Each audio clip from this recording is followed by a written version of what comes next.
Hello, welcome to the botany classes. Today's topic is photosynthesis light phase. We will cover the following contents under this topic.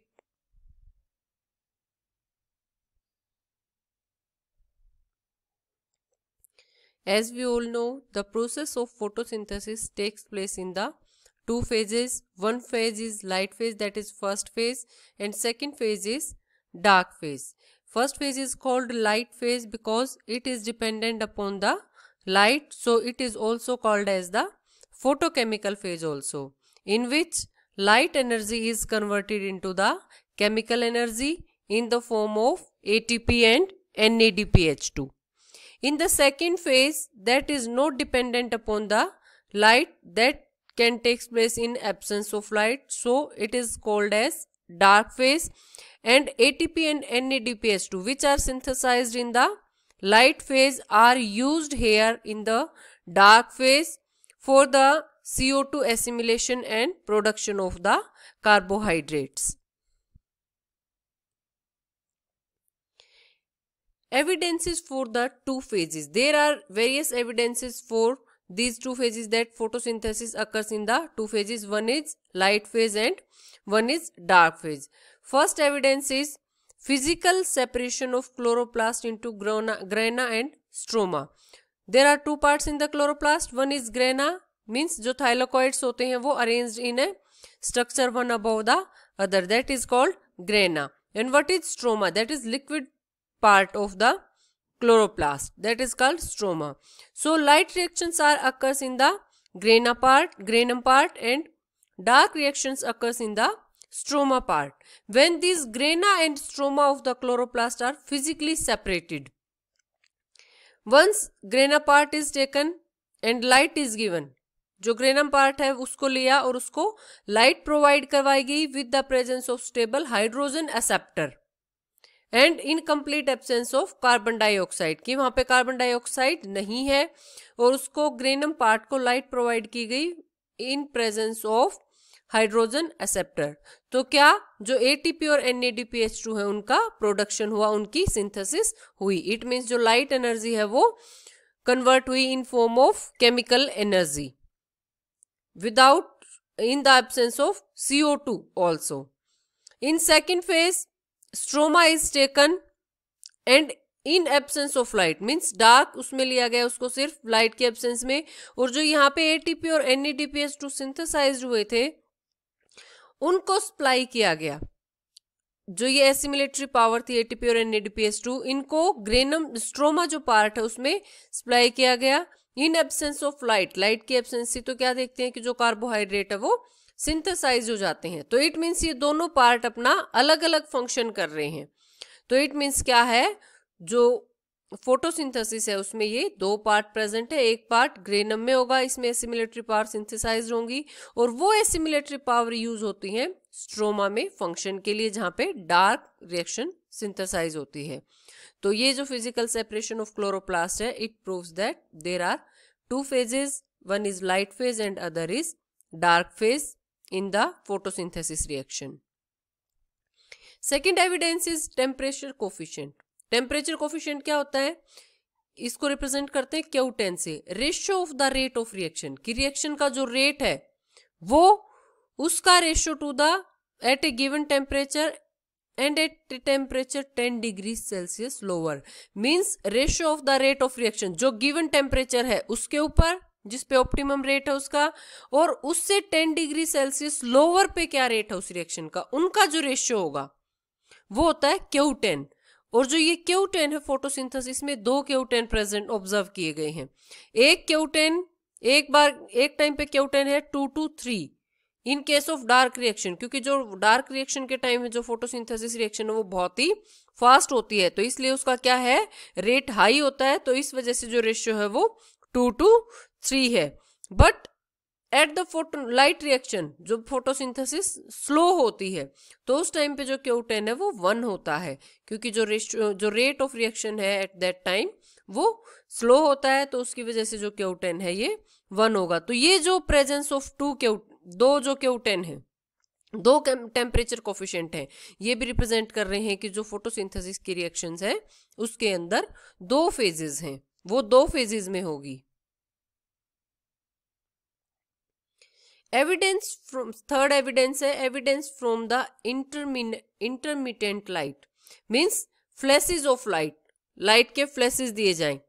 तो इसको observe किया था Warburg ने कि जब इंटरमिनेंट light दी गई थी ग्रीन एल्गी क्लोरेला पे उसने काम किया था, तो जो ग्रीन एल्गी थी क्लोरेला थी उसको फ्लैशेस ऑफ लाइट दिए गए थे सेकंड के 16 पार्ट में, मींस 1/16 सेकंड्स में उसको फ्लैशेस ऑफ लाइट दिए गए थे। तो जो फोटोसिंथेटिक यील्ड पर सेकंड था वो ज्यादा था as compare to continuous supply, means उसको सेम इंटेंसिटी की कंटिन्यूअस सप्लाई देते हैं, उसके बजाय अगर हम इंटरमिनेंट लाइट देते हैं तो जो रेट ऑफ रिएक्शन, जो रेट ऑफ फोटोसिंथेसिस है वो, जो फोटोसिंथेटिक जो यील्ड है वो ज्यादा है।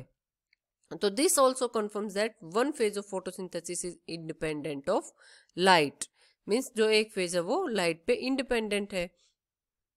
Evidence from carbon dioxide in dark, means जो डार्क में ही कार्बन डाइऑक्साइड का जो एसिमिलेशन होता है उससे भी प्रूव होता है कि जो दो फेजेस हैं उसके अंदर। मीन्स इसको कैसे किया कि जो कार्बन डाइऑक्साइड है उसमें हमने हैवी कार्बन को यूज किया, ट्रेसर टेक्निक से इसको यूज किया, रेडियो आइसोटोपिक टेक्निक से। तो इसमें क्या है, लीव्स को फर्स्ट एक्सपोज किया लाइट में, नॉर्मल कंडीशंस में उसको लाइट से एक्सपोज किया and found to reduce the CO2 in the dark condition फिर उसको प्रोवाइड की गई जिसमें CO2 जो थी वो हैवी कार्बन था उसके अंदर। एक्सपेरिमेंट सेटअप किया गया इस टाइप का कि जो लाइट रिएक्शन है वहां पे नॉर्मल कार्बन डाइऑक्साइड है, जब उसको लाइट से इंड्यूस करवाते हैं फिर उसको कार्बन डाइऑक्साइड डार्क में कार्बन डाइऑक्साइड एनवायरमेंट में पुट किया गया जहां पे कार्बन कैसा था, हैवी कार्बन था उस कार्बन डाइऑक्साइड में। तो उसमें क्या हुआ, that indicates that carbon dioxide is reduced to the carbohydrate in the dark. जो उस टाइम पे कार्बोहाइड्रेट्स फिर हम ऑब्जर्व करते हैं, उनको चेक करते हैं, तो उसके अंदर जो कार्बन होता है उन कार्बोहाइड्रेट्स में वो ये हैवी कार्बन मिलता है। तो जो ट्रेसर टेक्निक से उसको चेक करते हैं तो ये हैवी कार्बन की जो प्रेजेंस है, ट्रेसिस है हैवी कार्बन के, वो शो करते हैं कि इट मीन्स जो कार्बन डाइऑक्साइड का जो एसिमिलेशन है वो किसमें, डार्क में ही होगा। तो it is A purely biochemical phase. Next is photosynthetic unit, means या फिर क्वांटासोम। ये टर्म आपने बार बार सुनी होगी जब भी फोटोसिंथेसिस का जिक्र आता है। तो what is photosynthetic unit? It is a group, smallest group of the pigment that are necessary for the photochemical reaction in the photosynthesis. Means एक स्मॉलेस्ट ग्रुप है उन पिगमेंट्स का जो कि फोटोसिंथेसिस का जो फोटोकेमिकल पार्ट है उसके लिए नेसेसरी होता है। और इनका काम क्या होगा, that do the absorption of the light, जो लाइट एनर्जी होगी उसका एब्जॉर्प्शन करेंगे, and migration of the light quantum to the trapping centre.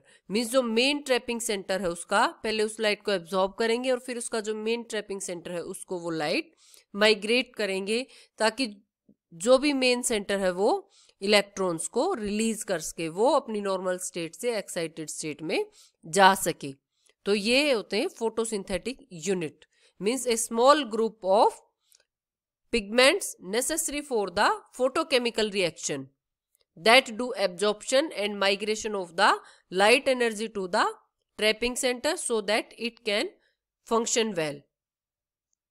इसके अंदर क्या होता है, एक जो कार्बन डाइऑक्साइड का मॉलिक्यूल है उसको फिक्स करने के लिए फोटोसिंथेसिस में 250 chlorophyll molecule are required, and these number of chlorophyll molecule, these 250 chlorophyll molecule are called the chlorophyll unit. Later on these are named as photosynthetic unit and which is now designated as quantasome by Park and Baggins in 1964. So this is called quantasome, photosynthetic unit or chlorophyll unit, 250 chlorophyll molecules. The size of quantasome, three-dimensional size is given here, 18 into 16 into 10 nanometer, and these are found in the membrane of thylakoids. Each quantasome has 200 to 240 chlorophyll molecules. Carotenoids as accessory pigments, quinones as electron transfer, help in the electron acceptor and electron transfer, phospholipids, DAG, acylglycerol diglycerides, monoacetyl diglycerides, sulfolipids, and some sterols and some special chlorophyll molecules that are trapping centers, means P680 or P700. P means pigment, 680 representing their wavelength of light that molecule absorb, means P680 means जो ये pigment जो है ये 680 wavelength की light को absorb करता है। P700 means ये पिगमेंट जो है 700 वेवलेंथ की लाइट को 700 नैनोमीटर वेवलेंथ की लाइट को एब्जॉर्ब करता है। Along with these other accessory pigment and chlorophyll molecules are light gatherers, means जो other chlorophyll molecules होंगे और जो ये कैरोटिनॉइड्स हैं ये हेल्प करेंगे इसकी लाइट को एब्जॉर्ब करने में, इकट्ठा करने में। So they are also called as accessory pigments.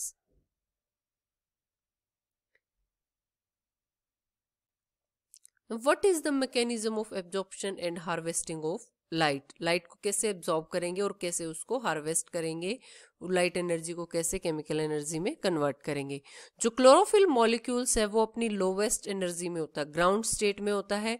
जैसे ही लाइट को एब्जॉर्ब करेगा तो इसकी जो ग्राउंड स्टेट है वो ट्रांजिशन हो जाएगा इन एक्साइटेड स्टेट। तो ये जो क्लोरोफिल मॉलिक्यूल्स है ये एक्साइटेड स्टेट में पहुंच जाएगा। जो एब्जॉर्प्शन ऑफ क्लोरोफिल मॉलिक्यूल है, ब्लू लाइट जो होगी that excite the chlorophyll molecule to a higher energy state. क्यों? क्योंकि जो blue as compare to the red light, जो रेड लाइट है वो इसको लो एनर्जी स्टेट तक पहुंचाएगी as compare to blue light. Blue light इसको हायर एनर्जी स्टेट में पहुंचाएगी। क्यों? क्योंकि जो ब्लू लाइट है उसकी वेवलेंथ शॉर्टर है और जितनी जिस लाइट की वेवलेंथ शॉर्टर होगी उतनी ही उसकी एनर्जी हाई होगी। तो इट मीन्स जो ब्लू लाइट की एनर्जी है वो रेड लाइट के कंपैरेटिवली हाई है। तो ये जैसे ही क्लोरोफिल इसको एब्जॉर्ब करेगा तो ये इसको हाई एनर्जी प्रोवाइड करेगा और हायर एनर्जी एक्साइटेड स्टेट में क्लोरोफिल चला जाएगा एज कंपेयर टू जब वो रेड लाइट एब्जॉर्ब करेगा। तो ये जो हायर एनर्जी एक्साइटेड स्टेट होगी उसमें जो क्लोरोफिल मॉलिक्यूल होता है वो हाईली अनस्टेबल होता है। अनस्टेबल मीन वहां पे वो उस स्टेट में ज्यादा टाइम तक अपने आप को रोक नहीं सकता।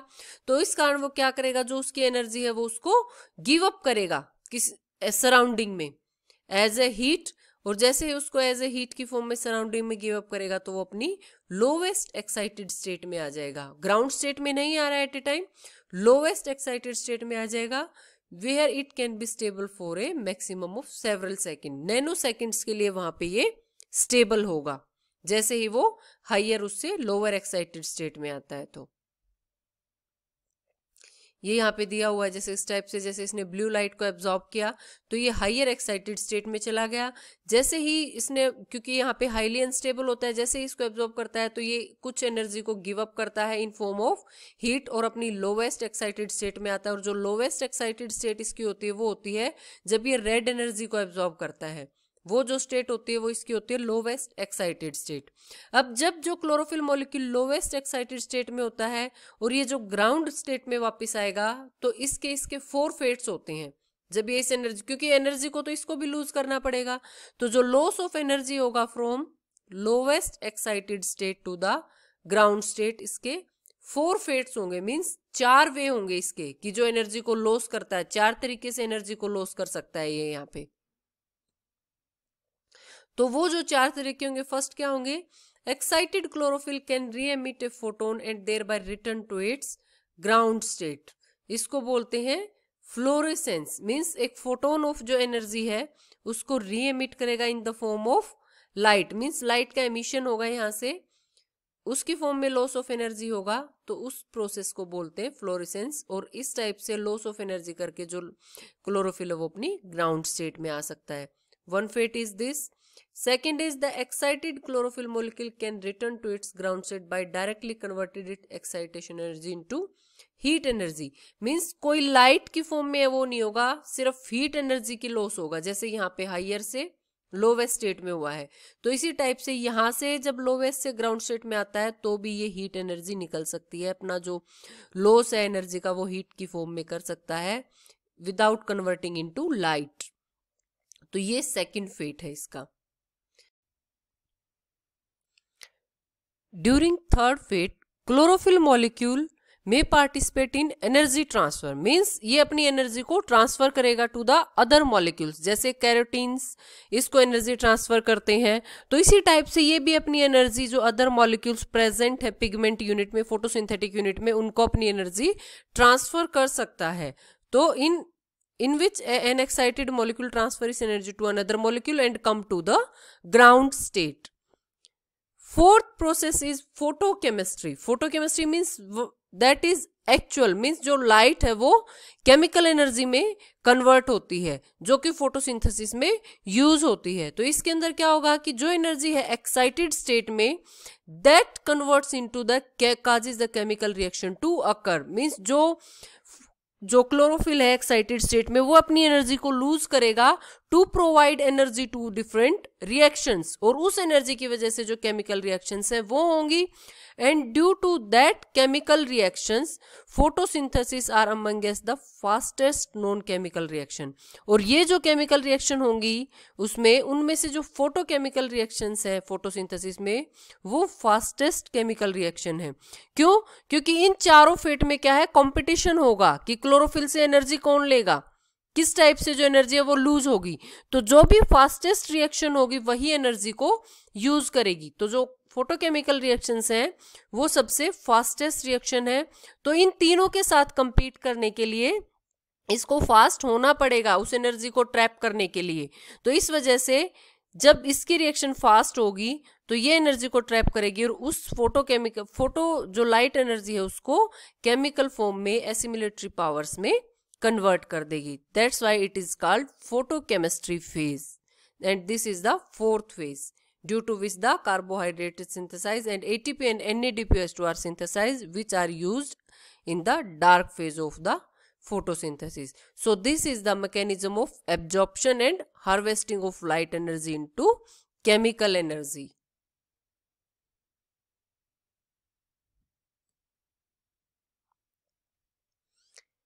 Next is Emerson red drop effect. Means जो एमर्सन एंड लेविस साइंटिस्ट थे 1953 में, उन्होंने डिटरमाइन किया कि जैसे ही हमें क्वांटम ऑफ यील्ड जो light quantum yield of photosynthesis in chlorella by using monochromatic light, means कितने फोटोसिंथेटिक यील्ड प्रोवाइड करता है chlorella by using different monochromatic light, कि इस लाइट पे कितने प्रोवाइड करेगा, डिफरेंट वेवलेंथ्स की उसको लाइट प्रोवाइड की गई। जो एल्गी थी ग्रीन एल्गी, उसको किस वेवलेंथ पे वो किस लाइट को कितनी फोटोसिंथेटिक यील्ड प्रोवाइड करता है उसको ऑब्जर्व किया इन्होंने।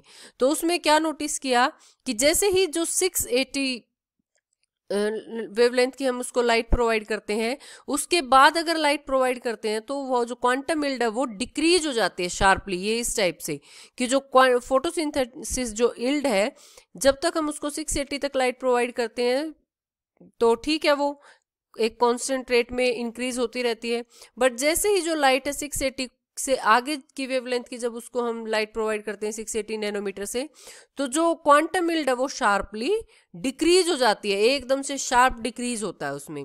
तो ये जो शार्प डिक्रीज होता है, that decrease in quantum yield took place in the far red part.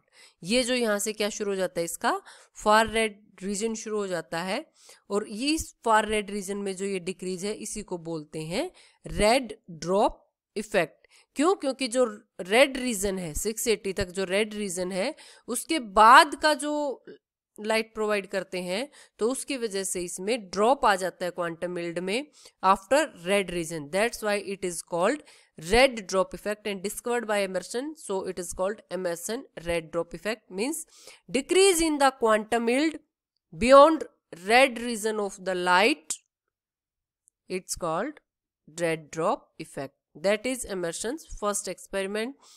Emerson also do the second experiment, that is called as Emerson enhancement effect, means Emerson और उसके कोवर्कर्स ने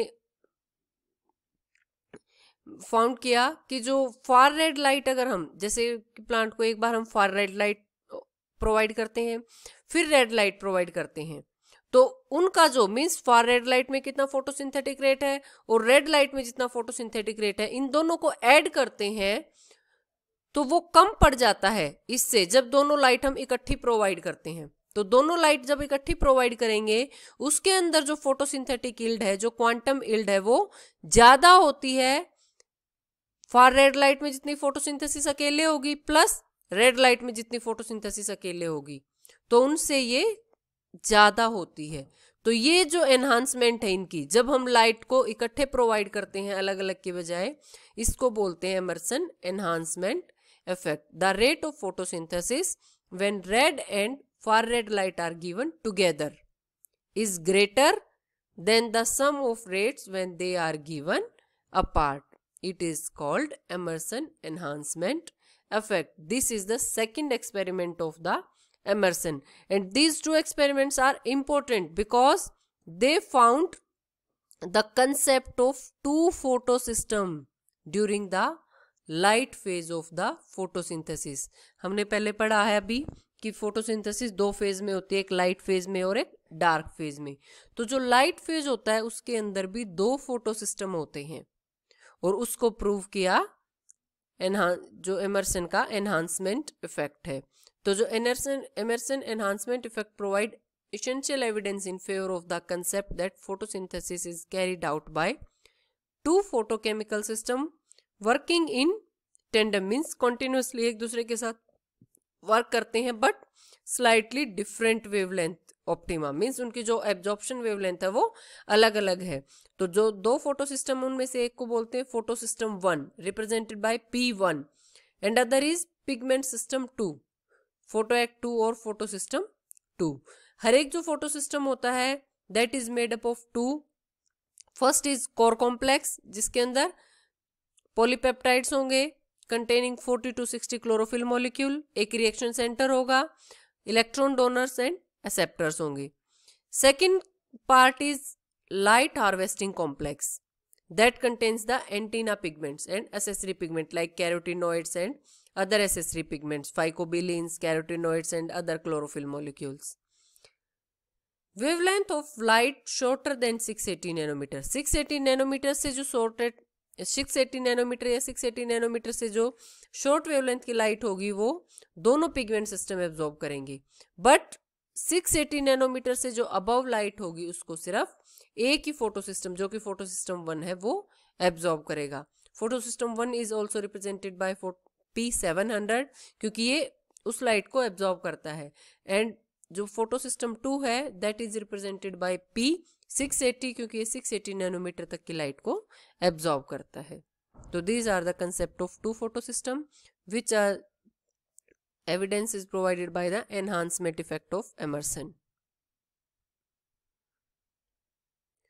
Photosystem 1 is found in the photosystem 1 is found in both thylakoid membrane and also the stroma lamella, means जो thylakoid membrane को एक दूसरे से connect करते हैं, thylakoid membrane में भी प्रेजेंट होता है और उसमें लेमलल रीजन है जो thylakoid membrane का, उसके अंदर भी प्रेजेंट होता है। इसके अंदर वेरियस पिगमेंट्स प्रेजेंट होते हैं, various form of chlorophyll A 680, 670, 680, 690, chlorophyll A 700। और जो क्लोरोफिल ए 700 होता है ये इसका रिएक्शन सेंटर होता है, that's why it is named as P700। P2 photosystem is found in the thylakoid membrane only. जो P फोटोसिस्टम सेकंड है वो सिर्फ थाइलाकोइड मेम्ब्रेन में ही होगा, not in the stroma lamella. और इसके अंदर जो पिगमेंट्स होते हैं it also contains chlorophyll b, chlorophyll a 660, 670, 6 इसमें अंदर जितने भी पिगमेंट्स हैं वो सभी की जो वेवलेंथ है एब्जॉर्प्शन ऑप्टिमा वो 680 से नीचे होगा। तो इसका जो मैक्सिमम है वो 680 पे है, that's why it is represented by P680 और फोटोसिस्टम 2। क्लोरोफिल ए का जो कंटेंट है वो फोटोसिस्टम ए में ज्यादा होता है, फोटोसिस्टम 2 में कम होता है। फोटोसिस्टम 2 में क्लोरोफिल बी प्रेजेंट होता है उसकी जगह। फोटोसिस्टम 1 जो है वो दोनों टाइप की रिएक्शन से एसोसिएटेड होता है, साइक्लिक से भी और नॉन साइक्लिक फोटोफॉस्फोराइलेशन दोनों में होता है, जबकि जो फोटोसिस्टम 2 होता है that only associated with the non cyclic photophosphorylation. Both the pigment system are believe to the interconnected. जो फोटोसिस्टम 1 और जो फोटोसिस्टम 2 है, जो नॉन साइक्लिक फोटोफॉस्फोराइलेशन होगा उसमें ये दोनों इंटरकनेक्टेड होते हैं एक दूसरे से with the help of A third pigment that is cytochrome BF complex. और इनके बीच अदर इंटरमीडिएट्स भी बहुत सारे इंटरमीडिएट्स प्रेजेंट होते हैं जो कि इलेक्ट्रॉन ट्रांसफर में हेल्प करते हैं from photosystem 2 to photosystem 1, that are plastoquinone, plastocyanin, जो कि मोबाइल इलेक्ट्रॉन कैरियर्स होते हैं। ये मोबाइल होते हैं इन थाइलाकोइड मेम्ब्रेन्स में। Photosystem 2 is active in both red and far red light, क्योंकि इसका जो ऑप्टिमा है वो P700 पे है, तो इस वजह से ये दोनों लाइट्स में एक्टिव है। इसके अंदर ऐसे पिगमेंट्स हैं जो 680 को भी एब्जॉर्ब करते हैं और 700 को भी एब्जॉर्ब करते हैं, तो इस वजह से ये दोनों लाइट में एक्टिव होगा। जो कि फोटोसिस्टम 2 है वो फार रेड लाइट में इनएक्टिव होता है, क्योंकि इसके अंदर जो मॉलिक्यूल्स प्रेजेंट है वो सिर्फ 680 तक की लाइट को ही एब्जॉर्ब करते हैं, so it is inactive in the far red light. This is the structure of 2 photo system. In the next class, we study about the mechanism of photochemical phase or light reactions. Thanks.